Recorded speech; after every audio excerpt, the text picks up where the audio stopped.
I'm Brit Garner. And I'm Rob Spall. Welcome to Nature Insight. Speed dating with the future.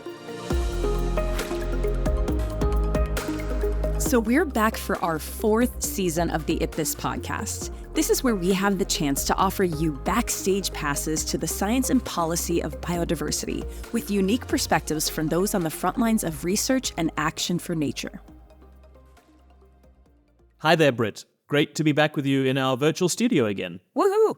Can you believe we're now into our 4th year of Nature Insight? That's 18 episodes, 9 whole hours of podcasts, and more than 35 guests. Hey, Rob, it is great to be back. I will also add about 4 years of knowing each other virtually and going on this journey, which has honestly been so delightful. I just love the global community that's grown up around the IPBES podcast. The fact that we've had, 70,000 downloads already. It has honestly been amazing. And the positive feedback from our listeners has been one of the best parts. Most of the messages that I've received since season 3 have actually been to ask when the next season's going to be ready. So great that there's that level of appreciation. It does feel like only yesterday, though, that we finished up season 3 with everything from the expedition to the Antarctic to mushrooms on Mount Everest. It's already been a jam-packed year for the environment and biodiversity. So let's go. Season 4. Absolutely. And it really is what feels like more relevant than ever. I mean, in my corner of the world, so here in the United States, we've had some major extreme weather events that almost feel like they're routine. I checked, and so far this year in the U.S., there have been 24 confirmed climate disaster events as far as official definitions. And each one of those had losses well over $1 billion. This is ranging from repeated hurricanes in the east all the way to severe wildfires in the West.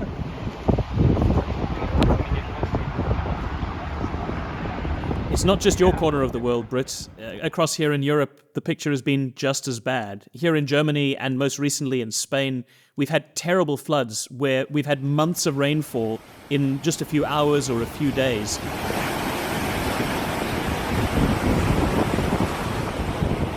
Causing dams to overflow, rivers to burst their banks, and yes, great impact on economies, obviously massive damage to economies, but also terrible impacts on people and on local communities as well.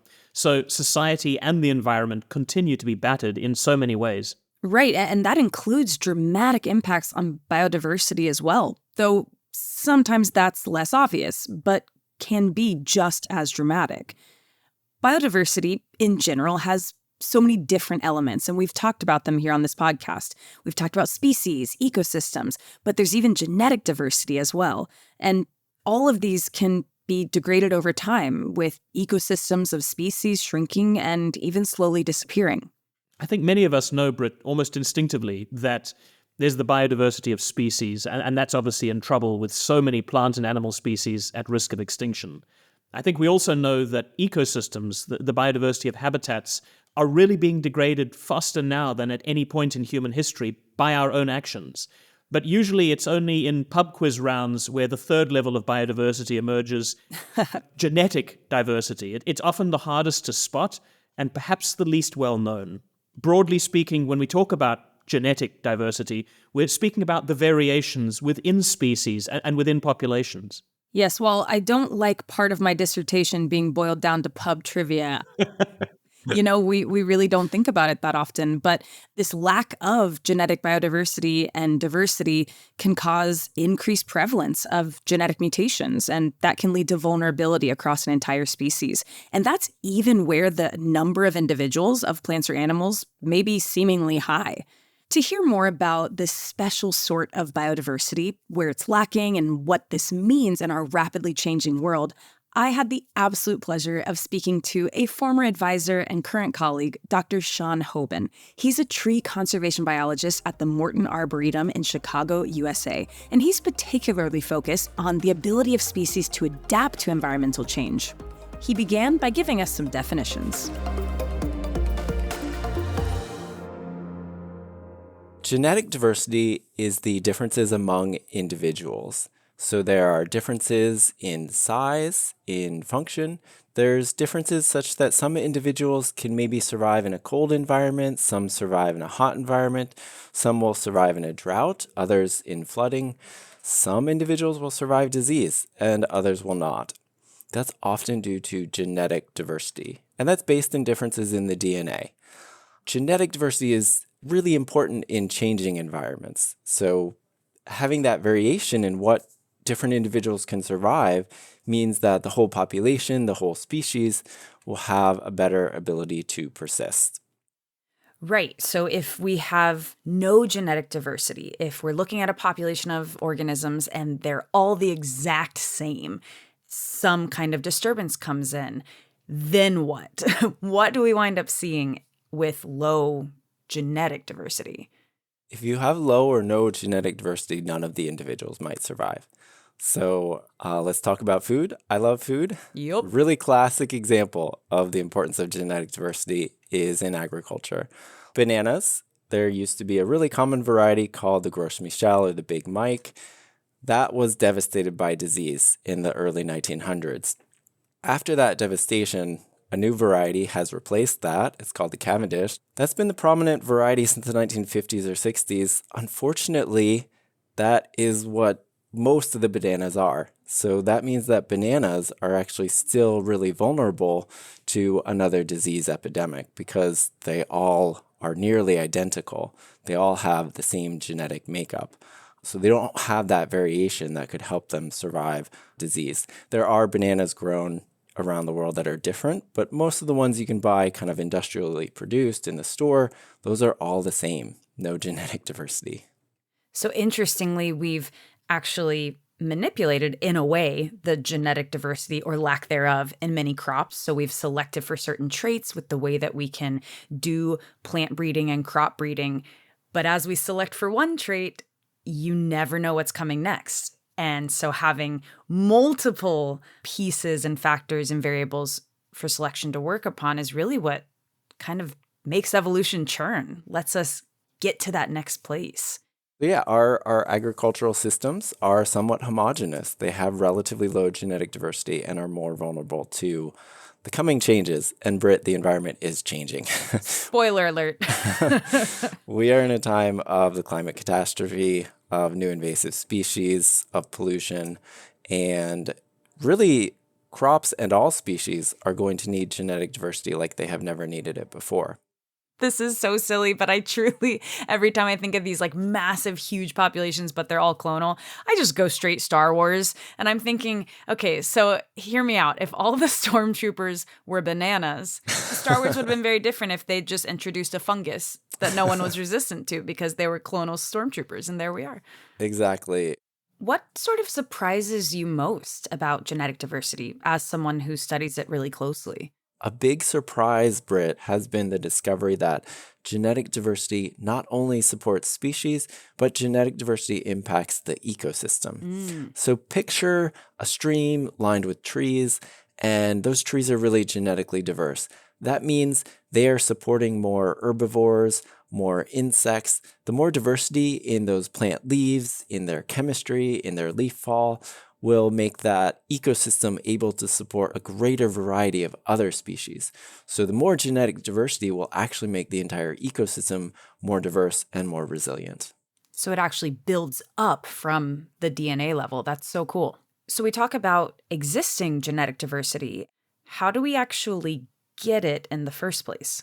It's not just about the number of individual organisms. As we mentioned, bananas, they're all clones. There's billions and billions of them, but there's low genetic diversity. So to get genetic diversity, you have more lineages, more background, more families, more environments. You know, the sources of genetic diversity ultimately come from variation in the environment and individuals adapted to those different places. I love trees. I'm a tree person. I work at a tree-focused institution. So one more example of genetic diversity is the whitebark pine. This is the first really widespread ecologically important tree species that was listed under the Endangered Species Act just in 2022 because of a disease, which is devastating the populations. What's fortunate, though, is some percent, it varies by population, but some percent, 5 to 20% of trees are resistant to white pine blister rust. So they're surviving. And it's really exciting because they are producing seed. Those seed will become seedlings, and that's the next generation. It is important to recognize low genetic diversity as a threat, but also to recognize when we have that genetic diversity, it's really hopeful. It's nice to look forward to the future that next generation can come back. We've probably heard about rewilding or restoration or reintroduction. Those kinds of activities also need genetic diversity. So when we think about reintroducing a population, we need to make sure that also has genetic diversity so it can be resilient to an uncertain future. And that goes for plants all the way to humans. I think about the COVID-19 pandemic and the fact that our existing genetic diversity and immune system diversity across our species wound up allowing there being different outcomes and results as this moves. I mean, that really hits close to home, thinking about ourselves and disease as well. With genetic biodiversity being as critical as it is to the future success of populations, why is it that we don't really see much of it when we look at policy nationally, internationally, when it comes to conserving biodiversity? It's just harder to see. For a long time, we didn't even have the technology or knowledge about genetic diversity. And that's really only becoming commonplace in the past years and decades. And policy has been slow to catch up to those technological and knowledge advances. Oh, absolutely. What do you think are some of those biggest challenges in terms of where we go next with incorporating genetic biodiversity into policy, into action? Challenges, but also advances, things that make you hopeful. Let's check in on both of those. A real success story was engaging with the Convention on Biological Diversity.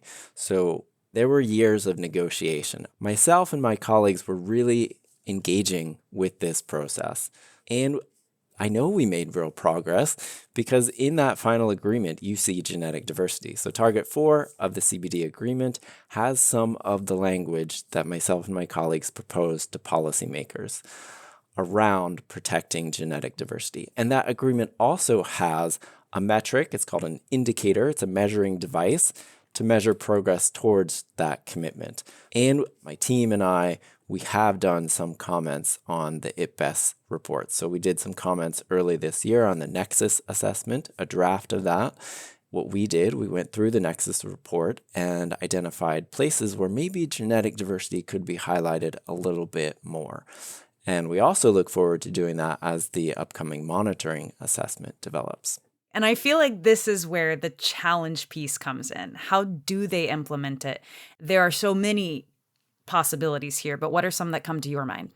I think a challenge of implementation of those commitments is capacity, is both the financial and technological resources and the sort of knowledge and skill base to understand and monitor genetic diversity. So one of the really big things about the CBD agreement was a real commitment to monitor and to track change. But that does require having that skill base within country to know where the data are, to interpret that data, and then to direct management in response to changes in those indicators or metrics. So that is definitely a real challenge.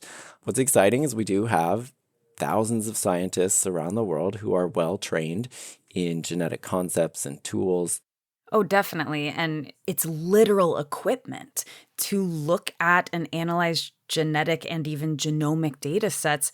You have to be able to extract these molecules. You have to be able to process these molecules. You have to be able to analyze these molecules, all of which takes massive amounts of computing or technological, at least startup. This barrier to entry is quite high.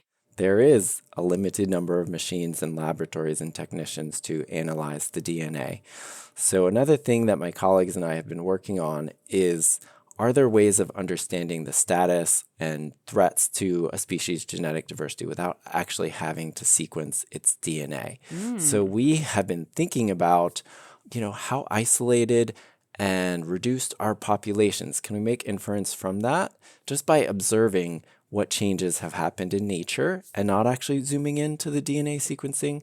Can we use satellite data? Can we use local knowledge about people who have experience and know those population level differences, who've seen those differences in migration timing of the salmon, who've seen the differences in leaf fall or leaf form, and can tell us about that? And in some ways, we can use those things that we can see with our eyes as a bit of a shortcut to the DNA sequencing.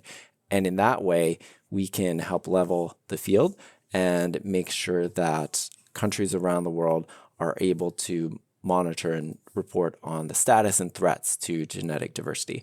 And I think we need that. So DNA sequencing is great. It can tell us some really hidden secrets, but there are 400,000 plant species. There are somewhere around 60,000 tree species. We can't sequence all of their DNA, not to mention all the individuals within each of those species, which is a lot. There's somewhere around 3 billion individual trees on the planet. That's fine. Sean, I need you to step it up. It just becomes, it's Herculean. There's just no way. And even then, new individuals are born, individuals die, populations are constantly changing. So I will say one thing that I have always admired about you is a connection to and just absolute love of plants and particularly trees. For me, since I was very little, it was claws and jaws. I mean, Animal Kingdom just always did it for me. And we'll be speaking later in this episode to Dr. Laura Bertola, who works with big cats, so a very different species. What are some of those challenges doing what you do with trees? All individuals, all life forms have DNA and use that to adapt to changes. So in some ways, the challenges that plants face are similar to those that animals face. They have to survive, they have to find resources, they have to reproduce, and then those new offspring are very vulnerable. Same in plants and animals, actually. Those new offspring are exposed to a diversity of challenges of disease and making their way out in the world. The one difference, more or less, is that plants don't move around in the same way that animals do. So I work at a botanic garden. People who visited zoos have probably learned about there are these breeding programs for tigers, right? To maintain their genetic diversity over time. So we are trying to take that zoo model and implement that in botanic gardens. So that involves first making sure we have enough genetic diversity in the garden. And then how do we manage that over time? How do you breed these plants? How do you coordinate with another garden to share the pollen so you can pollinate this individual and make a new one? We do have a genetics laboratory. And so, for example, we can analyze the DNA of the plants that occur in our garden. We collaborate with gardens around the world. They send us some plant tissue, usually just a couple leaves. We extract the DNA and then analyze it. And then we can compare that DNA that is currently conserved in gardens to what exists in the wild. So, maybe we'd love to get 100% of it conserved. How close are we to that goal? And I'm very happy to say there are some species that we have really successfully conserved.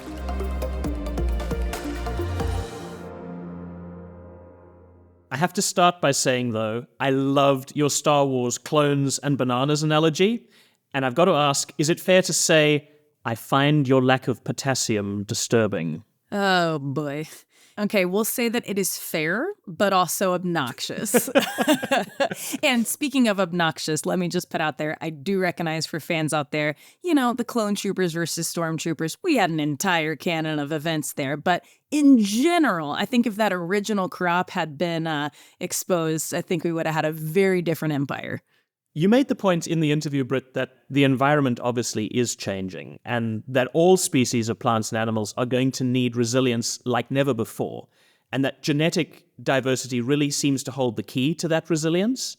It seems to me that that's a message more people need to be hearing and to understand, right? Oh, absolutely. Genetic diversity is basically the ingredient base that evolution can work upon. If it doesn't exist, you can't have selection and you don't then have change over time. So this baseline genetic diversity, it's the ingredients. We don't go anywhere without it. And it's not something that's only of interest to scientists and people in white coats in laboratories. It really sounds like something that's incredibly important and valuable for all of us and the futures that we hope to have. I like to point out, it's not just these agricultural systems, these huge things in terms of our true livelihoods and survival. It can also be smaller things like our non-human companions, like dogs. What an example of where we see different inbreeding and different selection for traits that then can lead to deleterious or harmful impacts. Something like hip dysplasia in a certain lovable species that we might have in our homes. So it's an everyday thing. Yeah. Over the last few seasons, we've had quite a few episodes where we've tried to pierce some of the blindness that exists in the community. You've talked a bit about plant blindness, and obviously Sean, being a tree biologist, comes from a field that is often considered to perhaps generate a little bit less publicity. We also had in the last season, you'll remember, the fungi blindness, the idea that not enough attention was being paid to mushrooms, with a greater focus being placed obviously on animal species. It was great for me then to hear from Sean about really the importance of plant diversity and genetic diversity in plants, and that alone can also then help strengthen the ecosystems and the habitats for other species, including animals. Big time. And Sean was right to mention that plants and animals and other life forms face really similar challenges, and similar challenges with genetic diversity. So what is involved in preserving genetic diversity of animal species? Well, to get a little bit of insight here, I spoke to Dr. Laura Bertola. She's a research associate for the National Center for Biological Sciences in India. And she started off by telling me the unusual way she first discovered potential avenues for her research. One of the professors said, well, we have a freezer, and there's some lion samples in the freezer. It's all kinds of interesting stuff in the freezer at universities usually, but this was... Oh, 100%. This was clearly very interesting. And my institute had a field station in Cameroon and worked extensively with students and collaborators from the region and other African countries. And through various projects, they had just collected samples, not necessarily with a very clear goal, but the samples were there and they figured maybe somebody would like to take a look at them one day. And so as a master's student, I got a few lion samples and I started looking at them, and I guess that's where it started. It all comes down to a fridge. Classic graduate school. Absolutely. Oh man, I love it. Besides the luck of what's in the fridge, I always love the idea of the kind of juxtaposition that we see in big cat populations or any large carnivores. Just they're so fearsome. And yet these populations a lot of times are actually quite fragile. Does that resonate with you? Has that ever sort of been a part of your thinking or feeling on this? Yeah, absolutely. I mean, we see these massive declines in populations and numbers in species across almost the entire spectrum of biodiversity, but especially large carnivores. And so my institute had a field station in Cameroon and did a lot of work in the region of West and Central Africa. And the declines there are exceptionally strong. So while I was doing my PhD, I was very motivated to get my hands on samples from all these lion populations which were still there. So I had this map on my office wall with all the lion populations I was hoping to get samples from.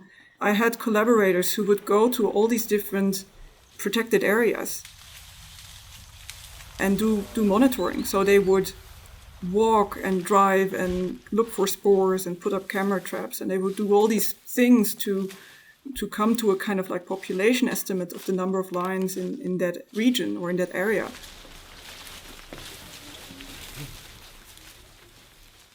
Unfortunately, quite often they reported back to me that they were not able to confirm lion presence. So they had spent weeks and weeks and weeks and didn't find any signs for lions. So I started crossing off these populations of the map. While I was doing my PhD, I saw this map on my office wall slowly being filled with red crosses. They're very vulnerable, and they're vulnerable because they occur in relatively low densities. They usually have relatively large home ranges. They also tend to get into trouble more quickly because they walk out of the protected areas. They walk into villages. They start maybe hunting domestic species or even attacking people. So there's this potential conflict component, which is making these populations very vulnerable.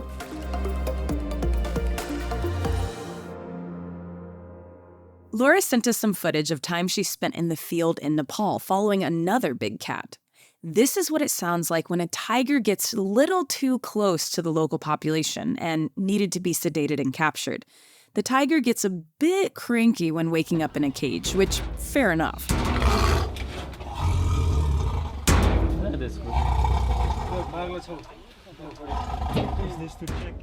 For more on this project, check the link in our show notes. Back to Laura. When we then add the genetic layer and thinking about vulnerability and impact, how have you seen the impact?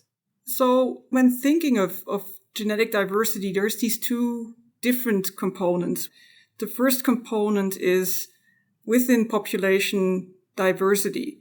And like we said, these populations are usually relatively small. And with the fragmentation of their habitat, connectivity decreases. So they become increasingly isolated. And small and isolated populations lose diversity because all the individuals over time become more related to each other. So you get this inbreeding, which can have these negative fitness consequences, which we call inbreeding depression. So for instance, the Florida panther is this puma population in Florida. And they had this kinked tails. So the tip of the tail was positioned in a kind of odd-looking angle. And that seems to be something that happens in cats when they go into inbreeding depression. The other component is that the biggest chunk of biodiversity that we're losing today is not so much through the extinction of species, but through the extinction of populations. The ranges are declining. They're going locally extinct in certain countries or in certain regions. And with those extinctions, we lose all these maybe even uniquely adapted lineages. We lose these distinct branches on the evolutionary tree of a species. And that makes genetics such an interesting tool because we can actually detect these drop in genetic diversity before we actually see these negative fitness consequences. So we can really use it as an early warning system and think of conservation interventions before it's too late. Right, because by the time we're actually seeing the expression of some of these mutations or these recessive traits, it is possibly too late. A lot of conservation work, many projects might not have genetic data or might not be looking at genetic diversity when making large management choices. Can you think of an example when leaving genetic biodiversity out of one of these decisions has impacted these populations? Thinking of lions having this diversity within the species, right? So lions in Senegal are not the same as lions in Kenya, and they're not the same as lions in Namibia. It's much easier to get animals from places where they are bred, maybe even commercially bred, which primarily happens in South Africa. So for a lot of these reintroduction programs, they currently source individuals from South Africa. And in a worst case scenario, you would flood the continent with lions that all come from the same place. So you would maybe have lions back in more places, but they would all be very similar to each other. And you would have essentially lost lion diversity as it formed over hundreds of thousands of years. So this is one example where I feel like it's great that these initiatives exist. I just really hope that they start integrating genetic considerations in their decisions. How do we even know that we're doing the right thing when we might not even know for a few generations? How do you kind of grapple with that about mistakes that might be made? As a scientist, I realize that I have the tendency to say, but we cannot be completely sure. We need more data. But the reality is that we don't have the time. So when you consider different scenarios, a scenario of no action is also a scenario. If we delay our decision, maybe we do more harm.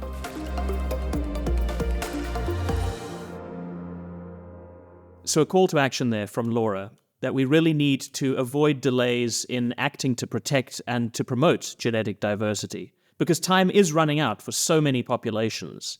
Right, and having heard from both Sean and Laura, I think it's clear that genetic diversity needs a better spotlight. You know, we talked at the beginning of this episode about these consequences of big environmental disaster, of climate change, but the thing is, genetic diversity is far more subtle and not as recognizable. And so that definitely offers up a challenge to policymakers, researchers, funders, and so many others.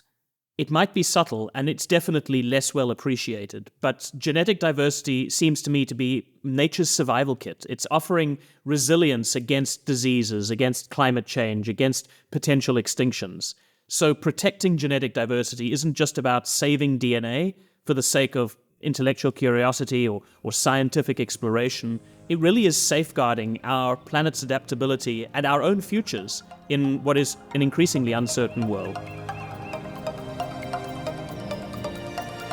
That's it for this episode of Nature Insight, Speed Dating with the Future. I'm Brit Garner. And I'm Rob Spall. Thanks again for joining for this first episode of Season 4 of Nature Insight. In our next episode, we'll be looking at how important it is to tackle 5 different environmental crises at the same time, and how these converging crises actually offer opportunities for us to achieve the global goals that we've set for people and nature. And in the meantime, you can learn more about IPBES's work at www.ipbes.net or on any of their social media channels. Just search for @IPBES. That's @IPBES. Thanks for listening.